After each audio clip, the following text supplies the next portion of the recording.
bonjour. Bienvenue sur notre site pour l'étude de ce trimestre qui a pour thème l'épître de Jacques.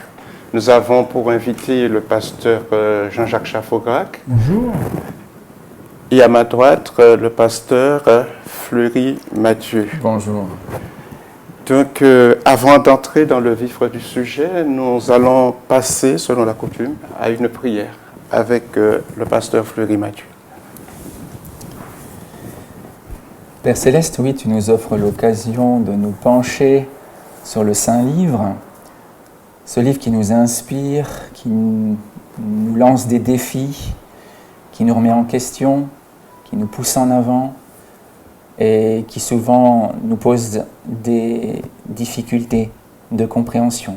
Mais avec ton aide, Seigneur, nous allons pouvoir clarifier certaines choses et avancer dans notre compréhension de ce que tu nous as révélé, afin de nous aider à mener une vie chrétienne authentique. Que ton Esprit Saint repose sur nous au nom de Jésus. Amen. Amen. Amen. Alors, comme je l'ai dit en introduction, il s'agit de l'étude de l'épître de Jacques. Jean-Jacques, pourras-tu nous dire qui est ce Jacques dont il est question dans cette étude ? C'est vrai que je vous invite à lire un passage, le premier chapitre, le premier verset de ce chapitre. Jacques, au chapitre 1er, au verset 1, je lis « Jacques, serviteur de Dieu et du Seigneur Jésus-Christ, aux 12 tribus qui sont dans la dispersion. » C'est vrai qu'ici, l'auteur se présente comme étant Jacques, serviteur de Dieu. Et nous savons que dans la Bible, il est de nombreuses fois fait référence à un et à plusieurs Jacques. Et dans la Bible, on voit qu'il y a déjà dans le Nouveau Testament plusieurs personnes qui peuvent être identifiées donc comme s'appelant Jacques. Il y a l'un des plus connus, Jacques, fils de Zébédée, frère de Jean, apôtre, celui qui faisait partie des 12. Il y a également, faisant partie des 12, Jacques, fils d'Alphée. Il y a également le père d'un autre apôtre qui s'appelait Jude, et son père s'appelait également Jacques. Et puis, il y a le Jacques que nous présumons être l'auteur de l'épître, Jacques, le frère de Jésus. Merci. Et Mathieu, à ton avis, quelles seraient les 12 tribus dont il est question dans ce premier verset ? Alors c'est vrai que cette expression, les 12 tribus dans la dispersion, peut dérouter le lecteur. Qui sont ces gens auxquels s'adresse Jacques ? Alors nous avons établi que Jacques est très certainement le frère de Jésus. Alors faut-il comprendre qu'ils ont le même père et la même mère ou qu'ils ont juste la mère en commun? Ça, c'est une autre discussion dans laquelle nous n'allons peut-être pas entrer aujourd'hui. Mais en tout cas, voilà, nous avons identifié l'auteur et maintenant il serait bon peut-être de savoir à qui il s'adresse. Alors déjà, il faut noter une chose, c'est que l'épître de Jacques est la première de la série des épîtres dites catholiques. Il faut comprendre par là universelles. C'est-à-dire qu'il semblerait que Jacques, de même que Pierre dans ces 2 épîtres et Jean dans ces 3 épîtres, plus Jude, s'adresse à l'ensemble des croyants. Mais alors, puisqu'il utilise le terme tribu, bien sûr, cela nous fait penser aux 12 tribus d'Israël. Alors, s'agit-il ici de l'Israël spirituel, donc le nouvel Israël, celui qui a reconnu Jésus comme étant son Messie, son Sauveur, ou s'agit-il donc, ça veut dire premièrement essentiellement des chrétiens issus du judaïsme, ou plus largement de l'ensemble des croyants en Jésus, Fils de Dieu, Sauveur. Les avis sont partagés. Il me semble, moi, que Jacques, on peut en discuter, mais s'adresse en priorité à des chrétiens issus du judaïsme. Il est lui-même imprégné de la loi juive. On va peut-être en parler, mais il y a eu des discussions autour de l'application de la loi juive dans la jeune église que Jacques dirigeait. Et donc, il s'agit maintenant de savoir qu'est-ce qu'on va faire et comment on va mettre en pratique finalement les enseignements du Christ au regard de la loi juive. Si tu permets, Bien sûr. pour bien comprendre ce que disait Matthieu par rapport au public cible, j'aurais aimé revenir un petit peu sur l'auteur en tant que tel. Parce que c'est l'identification de l'auteur qui va nous aider aussi à comprendre à quel public il s'adressait. On voit que le Jacques en question, qui était frère de Jésus, on a souvent l'occasion de parler de la famille de Jésus. Mais la Bible nous dit que Jésus avait 4 frères, ils étaient au moins 5. Il y avait Jacques, Jude, qui a également écrit une épître, sans oublier Joseph. Et on voit que... un certain Simon. Un certain Simon également, et qu'il avait plusieurs sœurs. Certains disent au moins 3 sœurs. Donc on voit que c'est une belle famille d'enfants qui ont grandi avec Joseph dans une famille de charpentiers, qui ont donc pu voir Jésus grandir en tant qu'enfant. Et j'imagine que l'exemple que Jésus et l'impression que Jésus a laissé sur ses frères et sœurs était suffisamment positive pour marquer leurs jeunes esprits, parce qu'ils prenaient bien conscience, en le voyant grandir, agir, parler, puisque vous savez que les frères et sœurs ont quand même une intimité relationnelle, ils ont quand même dû être favorablement impressionnés de voir Jésus grandir au milieu d'eux. Et pourtant, on voit que les évangiles nous disent qu'ils n'ont pas tout de suite adhéré au message de Jésus. Et les frères et sœurs de Jésus sont à plusieurs reprises venus le voir, l'interpeller. À ce moment, ils pensaient qu'il perdait la tête, qu'il déraisonnait. Ils ont voulu le détourner de son ministère. Et on va voir que durant une grande partie de son ministère, eh bien, Jean nous dit que ses frères ne croyaient pas en lui. Tout à fait. Et puis après, on va voir que les choses vont changer. Mathieu va peut-être nous en dire plus. On va voir différents éléments qui nous montrent qu'à un moment donné, ils sont passés de ceux qui ne croyaient pas en Jésus à ceux qui croyaient en Jésus. Exactement. On peut dire qu'ils se sont tout d'abord opposés au ministère du Christ, en lui proposant de revenir à la maison, autrement dit, de retrouver ses esprits. Et les termes bibliques sont forts. Si vous voulez me rejoindre dans l'Évangile selon Marc au chapitre 3, nous pouvons lire ensemble les versets 20 et 21, puis les versets 31 et suivants. Marc 3, versets 20 et 21.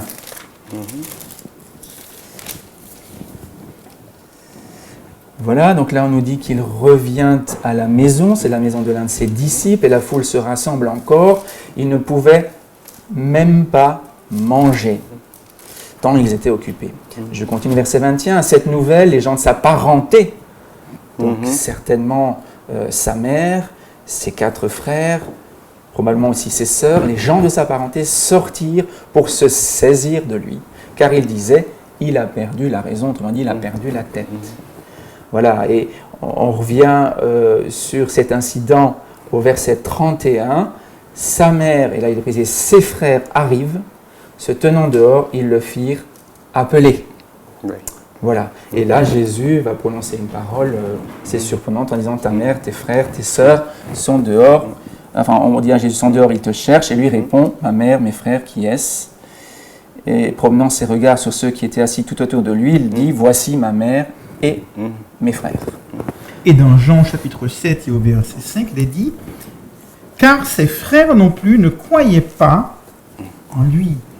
Et puis par la suite, on va voir qu'il y a un changement, qu'il y a une transformation, puisque on va nous dire que Jacques fait partie de ceux à qui Jésus s'est présenté après sa résurrection. Et Paul l'explique dans son épître aux Corinthiens. Il est apparu à Pierre, à Céphas, puis aux 12, puis à 500 disciples réunis, puis à Jacques, puis donc à tous les apôtres, puis à moi, le dernier, l'avorton. Donc on voit que Jésus est apparu donc à Jacques.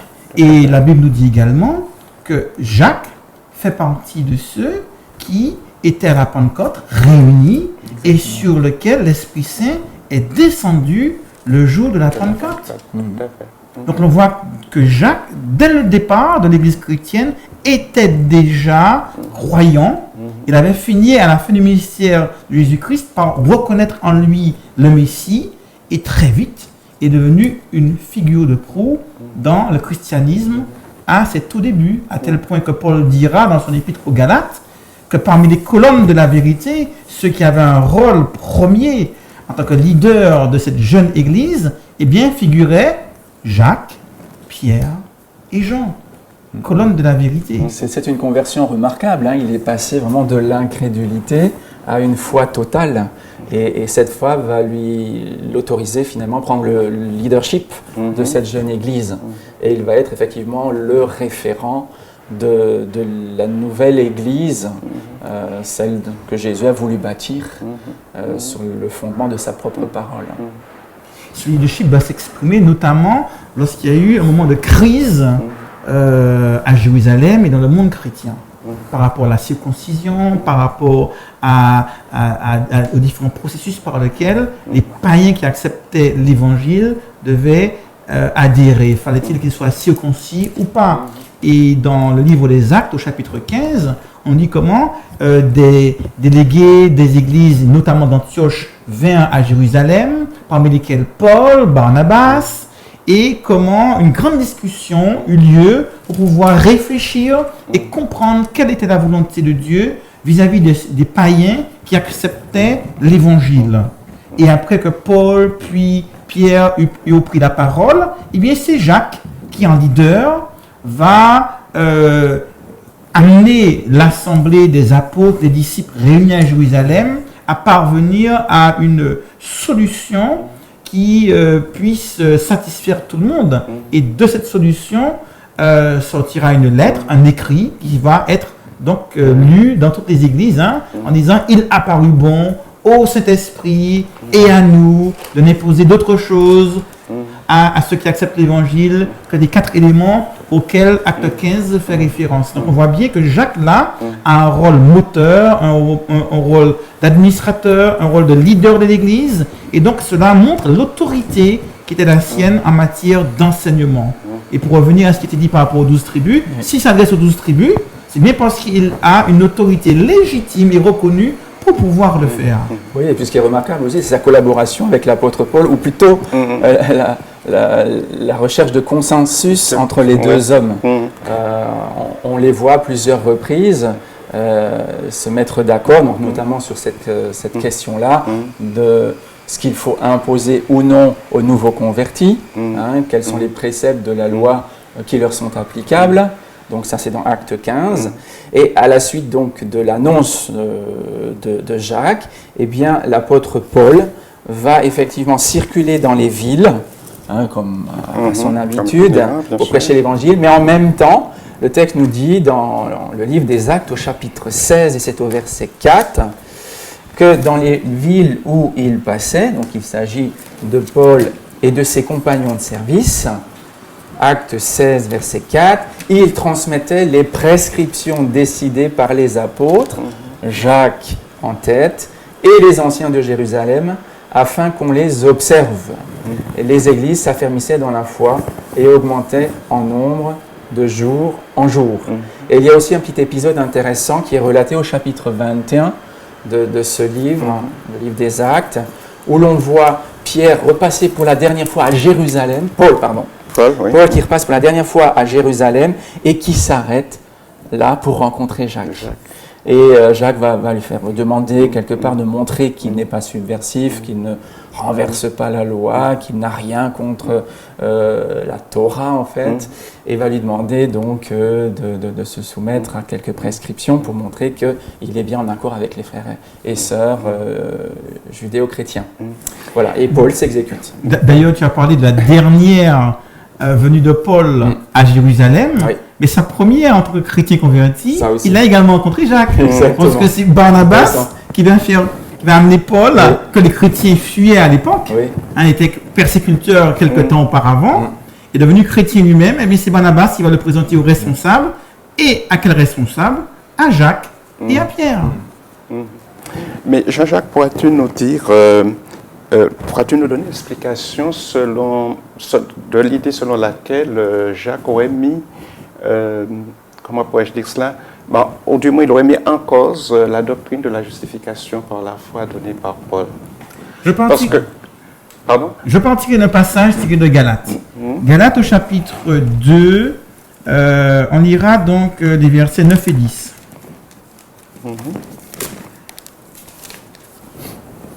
Paul parle, il raconte son expérience. Et là, il dit que il reconnut la grâce, ce qui est à Jérusalem, qui lui avait été accordé. Jacques, Céphas et Jean, regardés comme des colonnes, ils me donnèrent à moi et à Barnabas la même association, afin que nous puissions aller vers les païens et eux vers les circoncis. Donc là, il y a un rôle qui est réparti. On voit bien que les disciples qui ont accompagné Paul dans sa mission étaient tournés essentiellement vers les païens, tandis que Jacques et d'autres avaient une mission tournée beaucoup vers les Juifs. D'où ce que nous disait Matthieu lorsqu'il parlait d'une épître adressée prioritairement à ces judéo-chrétiens. Donc on comprend que l'angle d'attaque de Jacques n'est pas lié à certaines questions qui préoccupaient beaucoup Paul lorsqu'il s'adressait et parlait de la loi qui devait être remise en question, du salut par la foi, et on ne devait pas se focaliser sur les œuvres, alors que là, Jacques semble dire que les œuvres tiennent une place primordiale. Et c'est vrai que Paul, lui, a été essentiellement préoccupé par des questions liées à la circoncision et à tout ce que cela impliquait comme rituel. Fallait-il que tous ces rituels mosaïques soient imposés aux païens qui acceptaient l'évangile? Lorsque Jacques parle des œuvres, lorsqu'il parle des œuvres de la loi, on va voir qu'il va faire référence essentiellement aux actes d'amour qui doivent accompagner celui qui a cru. Et nous pouvons lire un passage donc de cette épître de Jacques.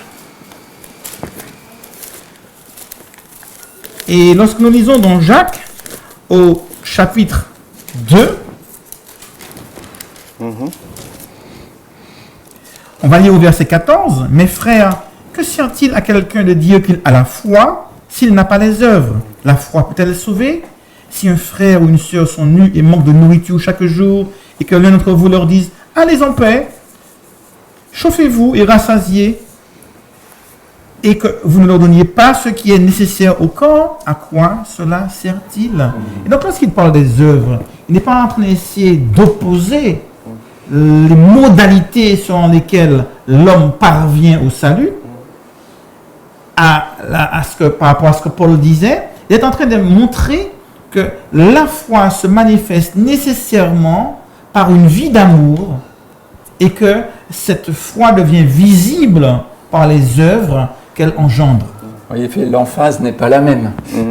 Paul va mettre l'accent sur la manière dont je suis justifié, dont je suis régénéré, dont je suis intégré dans la famille du Christ. Il va dire que cela se fait par la foi. Il va insister, comme on le dit parfois, sur la justification, telle que Abraham a pu effectivement la connaître. Abraham fut justifié par sa foi. Et cela tient très à cœur à notre apôtre. L'apôtre dit des non-juifs ou des gentils. Et de l'autre côté, Jacques, lui, va mettre l'accent sur la résultante de cette foi en Christ, cette foi qui sauve, cette foi qui régénère, à savoir les œuvres de justice. Et il y a un mot qui lui tient à cœur, c'est la pratique de la loi. Justement, en cela, effectivement, il s'exprime comme un bon juif qu'il est, effectivement, qui n'a pas renié sa judaïté, bien au contraire, qu'il assume, mais qui la vit dans la lumière de l'Évangile et du Christ Sauveur qui s'est révélé à lui. Et donc, effectivement, lui, il met l'accent sur la pratique. Et du coup, il va dire, mais ne vous contentez pas d'admirer la loi, ne vous contentez pas juste d'en connaître les principes. N'oubliez pas que la loi est faite pour être mise en pratique. Et là, effectivement, les premiers versets de son épître établissent son programme, savoir de faire connaître la volonté de Dieu pour l'homme régénéré, l'homme né de nouveau. Il ne rejette pas la foi qui sauve. Il le dit d'ailleurs, on n'est pas justifié par la foi seulement. C'est-à-dire que la foi doit être vivante, active, dynamique, et elle doit se traduire en œuvre de justice, en œuvre de bonté et de miséricorde. Il utilise un mot très intéressant d'ailleurs de compassion. Le mot compassion qui lui tient à cœur dans son 2e chapitre au verset 13, quand il dit que la compassion va triompher du jugement.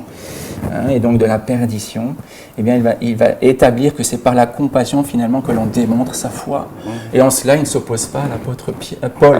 Il met l'emphase sur les conséquences d'une vie chrétienne authentique. D'ailleurs, on voit là qu'on a un responsable d'église, un ancien de Jérusalem, qui s'adresse à un public de croyants, de convertis, qui doivent nécessairement transformer en action le principe d'amour. Il ne s'agit pas simplement de théorie. D'ailleurs, ça me rappelle les paroles de Jean. Lorsqu'on lit dans 1 Jean, chapitre 3, au verset 18, « Petits enfants, n'aimons pas en parole et avec la langue, mais en action et avec vérité. » Je crois que c'est la même chose que Jacques essaie de traduire dans cette épître, en invitant les membres des différentes communautés chrétiennes à vivre l'amour. Et d'ailleurs, il le dira dans Jacques au chapitre 1, verset 27. Jacques au chapitre 1er au verset 27. La religion pure et sans tache devant Dieu notre Père consiste à visiter les orphelins et les veuves dans leurs afflictions et à se préserver des souillures du monde. Donc, il est très pratique.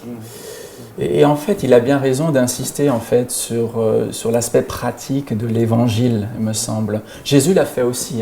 En cela, d'ailleurs, on a pu observer de nombreux parallèles entre le sermon sur la montagne, le discours inaugural de Jésus, et l'épître de Jacques. Il y a des parallèles intéressants.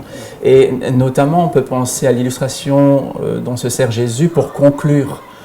C'est le constructeur insensé et le constructeur sage. Celui qui bâtit sur le sable, celui qui bâtit sur le roc. Et il dit, en fait, maintenant, mettez en pratique ce que je viens de vous enseigner, en fait. Et si vous le mettez en pratique, vous êtes semblable à celui qui bâtit ou qui construit sur le roc. Et en cela, finalement, il a été véritablement, et il est toujours, le disciple de Jésus-Christ, cet apôtre Jacques. C'est intéressant, on a commencé la discussion en disant qu'il était le frère de Jésus. Oui. Et là maintenant, il dit qu'il est le disciple de Jésus.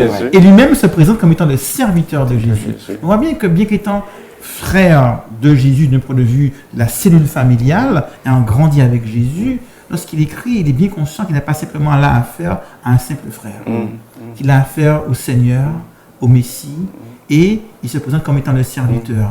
D'ailleurs, c'est intéressant, dans un premier temps, il se place au-dessus de son frère. Il veut le ramener à la raison. Allez, viens, rentre. J'ai l'impression que ça ne va pas. Tu vois des oiseaux partout. Mais non, l'apôtre, enfin, je l'appelle maintenant l'apôtre, parce qu'effectivement, il fait le travail d'un apôtre. Eh bien, maintenant, l'apôtre Jacques est soumis à Jésus-Christ qu'il considère comme son Seigneur. Et effectivement, la façon dont il introduit son épître est tout à fait expressive à ce sujet. Et justement, cette relation de soumission, de dépendance vis-à-vis de Jésus, qui va expliquer ce qu'on appelle une épître, qui est une série d'exhortations, qui va expliquer comment transcrire en acte cette conviction d'amour que Dieu nous a donnée. Cette foi que nous avons, ça doit être transcrite par des actions menées, vécues dans la relation à l'autre, justement parce qu'on est soumis au Christ. Et cette soumission au Christ qui lui permettra de produire en nous les œuvres dignes de la repentance. Tu nous as posé une question intéressante en nous demandant si finalement il y avait une crise. Et si Jacques était en train de réagir à cette crise. Alors on ne peut peut-être pas parler vraiment de crise, mais quand même on sent une inquiétude. On sent une inquiétude chez Jacques, c'est celle de voir s'installer le formalisme dans l'Église. Et lui, il va parler de duplicité. Il utilise l'expression « âme partagée ». Où il redoute l'hypocrisie finalement, qu'on se complaise dans les formes du christianisme, parce que bon, il y a peut-être déjà quelques années qui ont passé depuis que Jésus est ressuscité, depuis que ça y est, on a accepté sa seigneurie et qu'on a reçu le salut, mais il s'agit maintenant de faire vivre cette Église, de la mettre, on peut dire, sur des rails, de lui donner un avenir et de lui permettre de réaliser sa mission. Et pour cela, il ne faut surtout pas qu'elle tombe dans le piège du formalisme ou, disons autrement, de l'hypocrisie. Voilà. Le fait d'avoir deux faces ou deux visages. Je crois, puisque notre temps de parole arrive à son terme, je te laisse, Jean-Jacques, de faire la conclusion finale. Enfin, plutôt une conclusion.